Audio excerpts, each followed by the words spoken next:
គឺជាសួរពុកម៉ែបងប្អូនទាំងគ្នានៅក្នុងវីដេអូហ្នឹងគឺខ្ញុំនឹងនាំពុកម៉ែបងប្អូនទាំងគ្នាទៅស្គាល់និស្សិតឆ្នាំម្នាក់ទៀតប្រចាំចំនួនទី22អញ្ចឹងយើងទៅមើលទាំងគ្នាថាគាត់មានកត្តាអីខ្លះដែលជំរុញឲ្យគាត់ថ្លៃទៅជានិស្សិតឆ្នាំនិស្សិតជលិប្រចាំចំនួនរបស់គាត់បានគ្រប់ជាសួរបងអាចជួយណែនាំខ្លួនតិចបានអត់បងបាទខ្ញុំឈ្មោះលីរក្សាជានិស្សិតឆ្នាំទី4សិក្សានៅជំនាញ Marketing នៅចំនួនទី22ចាបងចាអញ្ចឹងខ្ញុំមានសំណួរចង់សួរបងថាតាំងថ្ងៃហ្នឹងបងមានចំណាប់អារម្មណ៍យ៉ាងណាដែរដែលបងបានខ្លាយទៅជានិស្សិតឆ្នាំនិស្សិតជលិប្រចាំចំនួនបងផ្ទាល់ហ្មងបាទចំពោះចំណាប់អារម្មណ៍របស់ខ្ញុំនៅពេលនេះមានអារម្មណ៍ថាសប្បាយចិត្តនៅពេលដែលខ្លួនឯងទទួលបានលទ្ធផលល្អដែលស័ក្តិសមជាមួយនឹងការខិតខំប្រឹងប្រែងរបស់ខ្ញុំកន្លងមកបាទចាអញ្ចឹង4ឆ្នាំរបស់គាត់គឺទទួលបានផ្លែផលហើយប៉ុន្តែមុននឹងឈានចូលដល់ចំនួនពិសេសខ្ញុំចង់សួរបងថាពេលដែលបងចាប់ទី12ភ្លាមធ្វើម៉េចបានបងដឹងថាបងចង់បន្តជំនាញ marketing បន្តទៅលើជំនាញនឹងដែរបាទអរគុណបងចំពោះ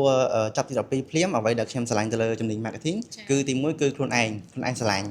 ជំនាញដំបូងគឺឆ្លាញ់ហើយអញ្ចឹងបន្ទាប់ពីឆ្លាញ់គឺយើងបើយើងមើលទៅលើឱកាសការងារគឺឱកាសការងារច្រើនទៅលើជំនាញ marketing ទាំង marketing ទាំង digital marketing ក៏ដូចជាជំនាញផ្សេងៗផងដែរបាទ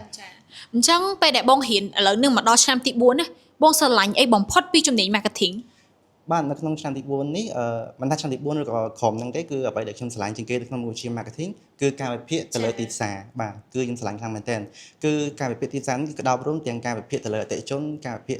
ទៅលើតម្រូវការក៏ដូចជាការវិភាគទៅលើ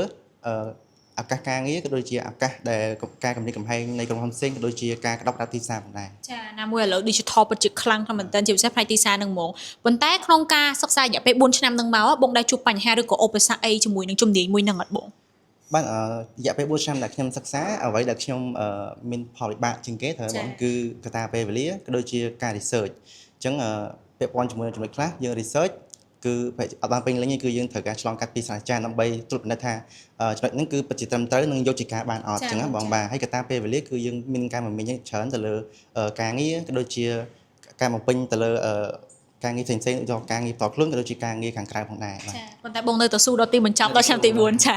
សំណួរពិសេសចុងក្រោយគេតែម្ដងតើកត្តាអ្វីដែលជំរុញឲ្យបងខ្លាយទៅជានិស្សិតបកែនិស្សិតជលិសម្រាប់ប្រចាំចំនួនរបស់បងផ្ទាល់បាទអរគុណបងចំពោះកត្តាដែលធ្វើឲ្យខ្ញុំមានការសិក្សាសម្រាប់បានផ្លែផ្កាល្អគឺខ្ញុំមានកត្តា2ទី1គឺកត្តាខ្លួនឯងនិងកត្តាចូលរួមកត្តាខ្លួនឯងយើងមានយើងមិនមែនថាយើងសិក្សាជាមួយសាស្ត្រាចារ្យទៅគឺទទួលបានផ្លែផ្កាល្អហើយគឺយើងត្រូវការខិតខំខ្លួនឯងដែរទាំងពីការអានសៀវភៅការ research ក៏ដូចជាការចូលរួមនៅ course ផ្សេងពាក់ព័ន្ធជាមួយនឹងសិក្ខាសាលាឬក៏វគ្គកម្មសិក្សាផ្សេងចំពោះកត្តាទី2គឺកត្តាចូលរួមមានសាកលវិទ្យាល័យជាពិសេសគឺសាកលវិទ្យាល័យធនធានមនុស្សដែលសម្បូរទៅដោយសាស្ត្រាចារ្យមានចំណេះជំនាញច្បាស់លាស់ក៏ដូចជាគុណវុឌ្ឍត្រឹមត្រូវអញ្ចឹងបើសិនជាសិស្សបងប្អូនអរគ្នាចង់បាននៅគុណវុឌ្ឍល្អក៏ដូចជាជំនាញពិតប្រាកដអាចសិក្សានៅ